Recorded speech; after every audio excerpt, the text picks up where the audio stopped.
आप देख रहे हैं ये महापुरुषों के विचारों की जो बुकें हैं वो फ्री वितरण की जा रही हैं। यहाँ पर आप देख रहे हैं बोधिसत्व संत गुरु शिरोमणि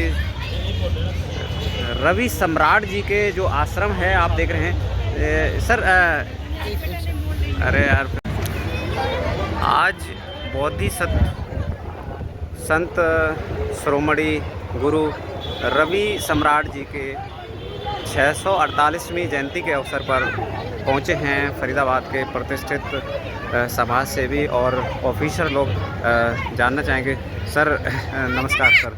आज बोधिसत्व संत गुरु रवि सम्राट जी की जयंती है, क्या इस अवसर पर क्या मैसेज देना चाहेंगे फरीदाबाद की जनता को? आज बड़ा पावन दिन है जी।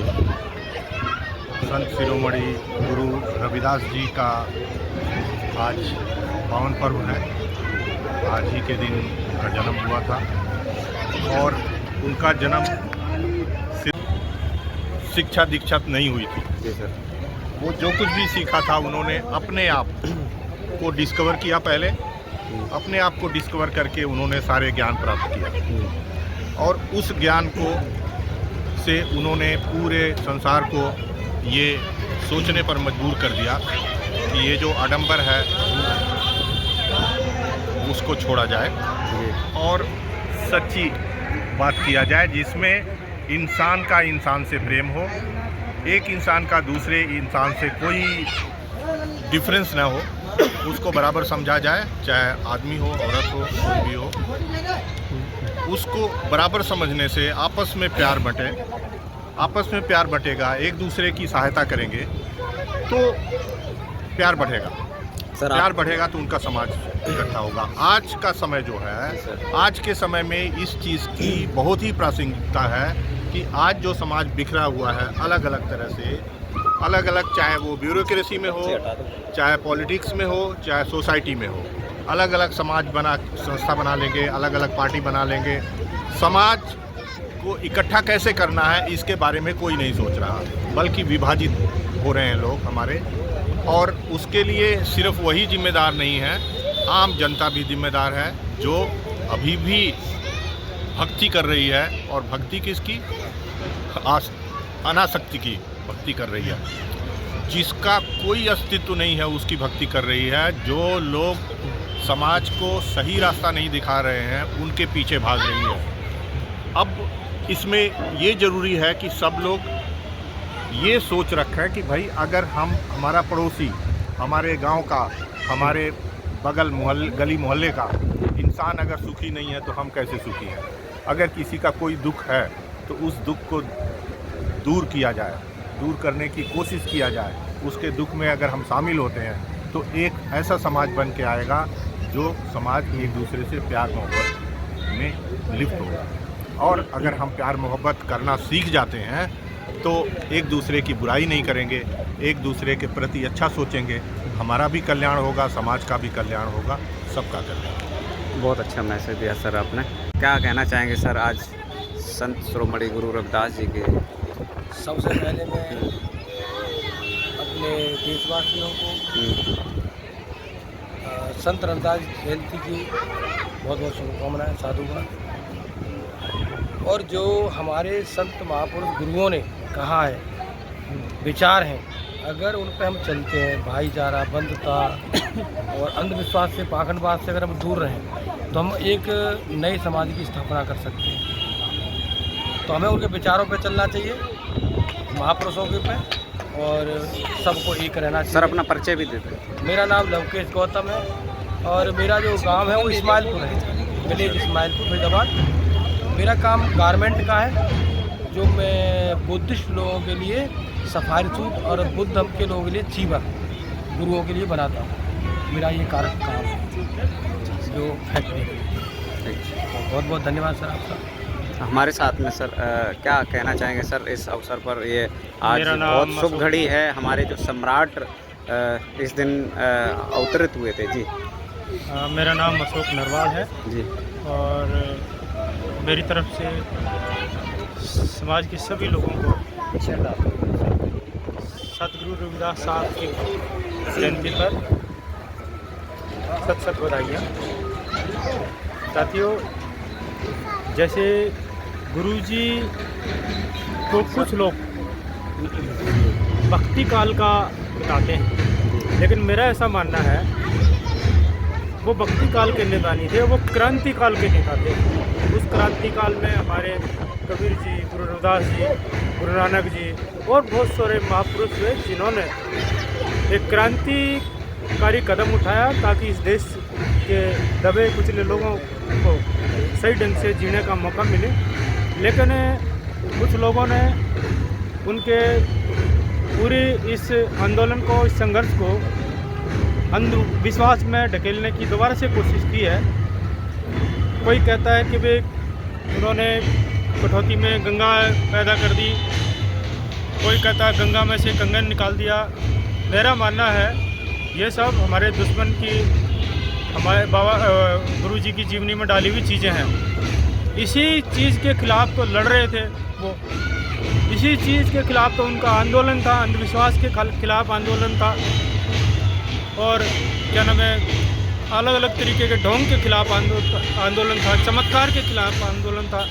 तो उनके ही नाम से चमत्कार घुसेड़े जा रहे हैं, जबकि चमत्कार नाम की चीज़ों का उन्होंने घोर खंडन किया। उन्होंने कहा कि चमत्कार नाम की कोई चीज़ नहीं होती। दूसरे एक चीज़ उनके बारे में कही जाती है कि वो गुरु रामानंद के शिष्य थे। एक चीज़ बताइए, जो लोग हमारी परछाई से भी डरते थे, क्या वो हमारे गुरुजी को अपना चेला बना सकते थे, या कबीर जी को अपना चेला बना सकते थे, जिनको हमारी परछाई से ही नफरत थी और हमें गले में मतलब हांडी और झाड़ू लटकवा देते थे हमारे लोगों को? तो क्या वो उसको चेला बनाएंगे गुरु रविदास? बिल्कुल नहीं। ये सिर्फ जब उनकी ख्याति पूरी दुनिया में फैल गई तब उन्होंने कहा भाई ये तो अपना चेला बनाना ही पड़ेगा, फिर उन्होंने चेला बनाया।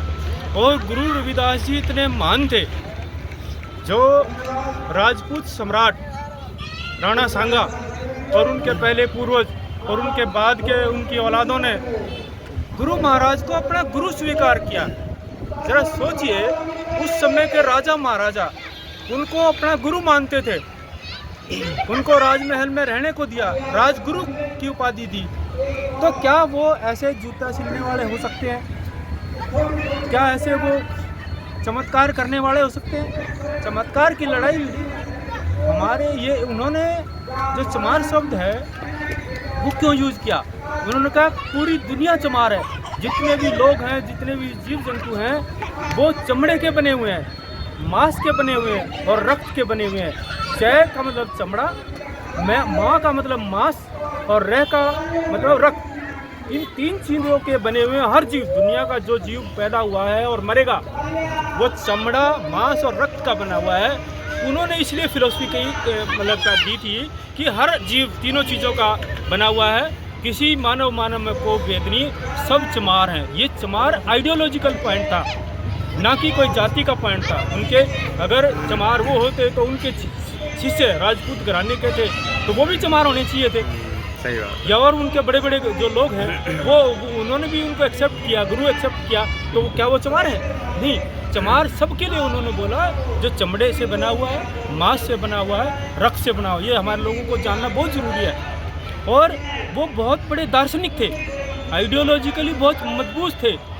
वो अंधविश्वास के खिलाफ लड़ रहे थे और उन्हीं को अंधविश्वास में धकेल रहे हो। मेरी जो समाज के बाबा साहब की और गुरु नानक जी की जयंतियों पर जो लोग आते हैं, आज एक सवाल है मानवर जी कि आज जो उस समय अकेले थे वो, आज हमारे समाज के लोग आर्मी हैं, IPS हैं, डॉक्टर हैं, इंजीनियर हैं, लेकिन और उन्होंने ऐसी विचारधारा दी जो बाबा साहब ने उनकी विचारधारा खूब अपनाई, लेकिन उनकी विचारधारा से बाबा साहब ने ऐसा बना दिया कि बटन दबा के या मोहर लगाकर अपना राजा बना लूँ, न लाठी डंडा गाली गलौज कुछ ही नहीं करके। समाज आज भी एक नहीं हो पा रहा है। क्या मैसेज देना चाहेंगे इस समाज के लिए? गूंगा बहरा समाज को एक होना पड़ेगा और उनको ऐसे नेताओं को चुनना पड़ेगा जो सर्व समाज की बात करें और सब गरीब तबके के लोगों को ऊपर उठाने के लिए उनको रोटी, कपड़ा, मकान और जीवन की सभी सुविधाएं मुहैया कराने की बात करें और उनका जीवन को सुधारने का, उनके लिए समता की बात करें, ना कि समरसता की। समता और समरसता दो शब्द हैं। समरसता का मतलब ये होता है कि आप नीच हो तो नीची बने रहो, अच्छा, ऊंच हो तो ऊंची बने रहो। अच्छा। लेकिन समानता का मतलब ये है सब बराबर हैं, ना कोई ऊंच है, ना कोई नीच है, ना कोई छोटा है, ना बड़ा है। हमें ऐसा राज्य चाहिए।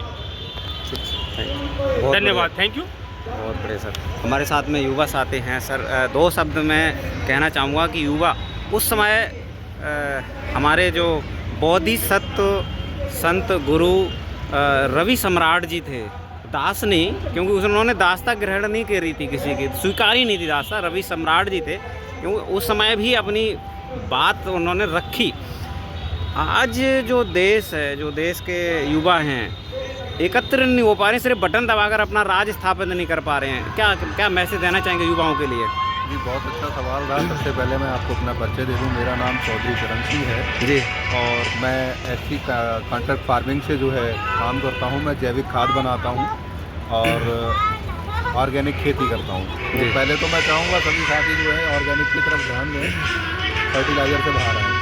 दूसरा, जैसा आपका सवाल था, इस सवाल के लिए मैं आपको बताना चाहूँगा, हमारा युवा समाज आज चमत्कारों में खो गया है। आविष्कार की तरफ ना जा करके चमत्कार की तरफ जा रहा है, और ये बहुत बड़ी विडंबना है देश की। और ये शुरू से ऐसा मतलब थोपा गया है, हमारे खून में बसा दिया गया।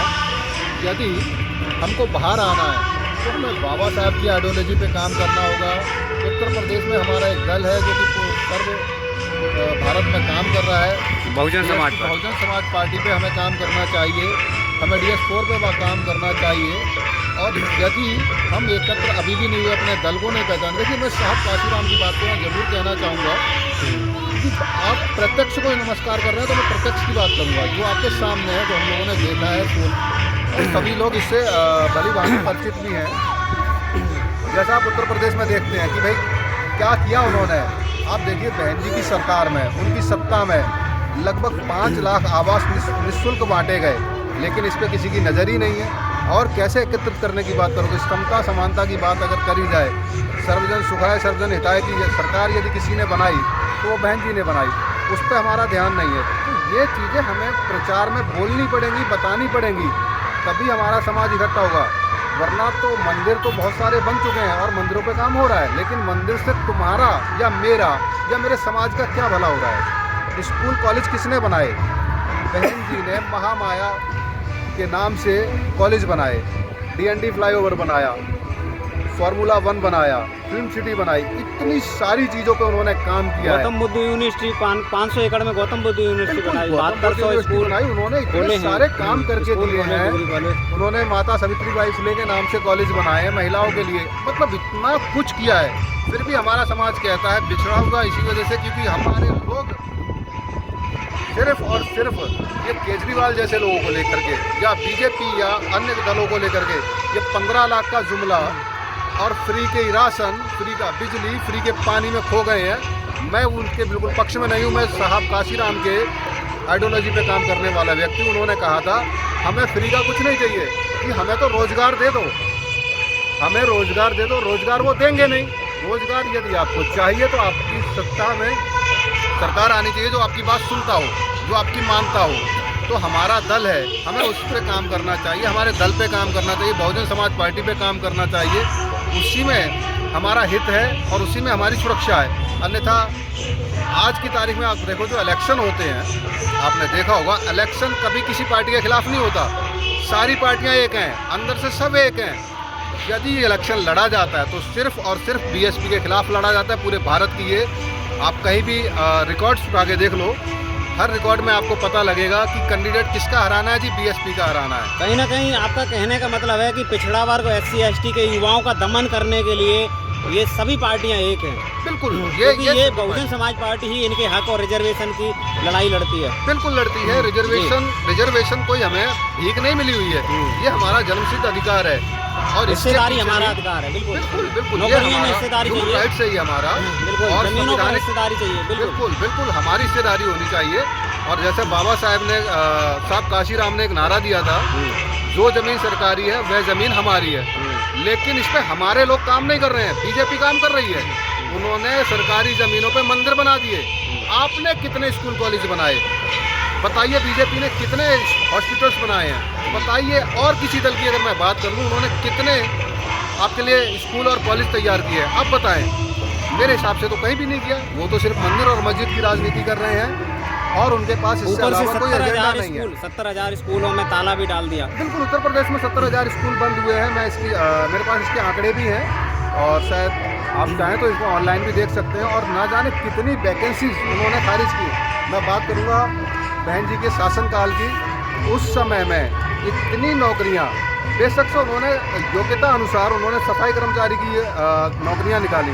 ऐसा नहीं है उसमें 80 समाज के लोग हैं। मैं आपको मिला सकता हूँ, दिखा सकता हूँ। जर्नल और स्वर्ण समाज के सारे लोग वहाँ मौजूद हैं और वो आज अच्छी सैलरी ले रहे हैं और बड़े खुश हैं। एक मैं आपको बताना चाहूँगा, इसी कड़ी में मेरी एक खुद की मेरी नानी, जो कि मैं कभी नहीं सोच सकता था, मेरे परिवार के, मेरे ननियाल के लोग कभी नहीं सोच सकते थे कि उनके घर में कोई सरकारी नौकर होगा, क्योंकि उनकी योग्यता इतनी नहीं थी। लेकिन उसके बावजूद भी मेरी नानी सरकारी कॉलेज में मिड डे मील बनाती थी स्कूल के अंदर, और आज वो नहीं है, लेकिन उसकी जगह पे मेरी मामी वहाँ काम कर रही है। तो ये बहन जी की देन है, ये साहब काशीराम जी की आइडियोलॉजी है।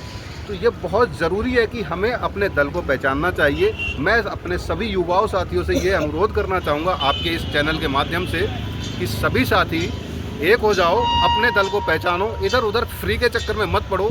मैं बात करूँगा फिर साहब की, वो हमेशा कहते थे कि हमें फ्री में कुछ नहीं चाहिए, हमको ऐसा चाहिए कि हम 2 रुपये किलो वाला चावल फ्री में ना लेके 2000 रुपये किलो वाला चावल खाएं। हम 2000 रुपये वाली साड़ी पहनेंगे, लेकिन हम उस योग्य बने। देखिए, ये तो हमें बनाने से रहे। तो समस्या यहाँ पर एक खड़ी हो जाती है कि